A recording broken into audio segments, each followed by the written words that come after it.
Everyone, ১৯ তারিখে আমার কাজের লোকেশন ছিল মাতারাঙ্গিতে। তো সকাল সকাল আমি টাইম মতন বেরিয়ে পড়েছি। আমার টাইম ছিল সকাল ১০টা। যেহেতু আমি একা গাড়ি চালিয়ে যাব, তার জন্য আমি ১৫ মিনিট আগেই বেরিয়েছি, ১৫ মিনিট হাতে নিয়ে।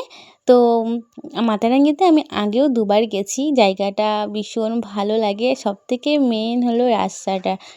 লোকেশনে চলে এসেছি আর এসেই আমার কাজ শুরু করে দিয়েছি। তো এখানে ফার্স্ট ক্যাম্পিংটা সেরে নিয়েছি। আর যেই বাড়িতে গেছিলাম তারা হলো নন বেঙ্গলি। ওদের অনুষ্ঠানটা ছিল হলো বিকেলবেলা। তো আমার দুপুরের মধ্যে আমাদের কাজ কমপ্লিট করতে হতো। ওদিকে আমি গেছিলাম মিষ্টদির সাথে।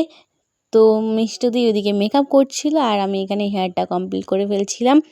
তো যাদের হেল্পিং হ্যান্ডের প্রয়োজন আছে আমার সাথে কন্ট্যাক্ট করতে পারো। তো এই যে আমাদের আজকে ব্রাইড, আজকে ছিল এই দিদির এঙ্গেজমেন্ট। এইদিকে এই দিদির হেয়ারস্টাইল আমি কমপ্লিট করে ফেলেছি। তোমরা কমেন্ট করে জানাও যে হেয়ারস্টাইলটা কীরকম লেগেছে। তো চলো, কেমন লাগলো আমার কাছে হেয়ার করে? Thank you. আমাদের কাজ কমপ্লিট,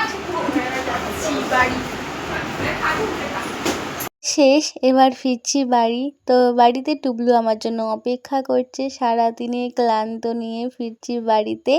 তো রাস্তাটা তোমাদের সাথে শেয়ার করব। দেখো, যারা নীলগঞ্জে থাকো তারা তো রাস্তাটা জানোই।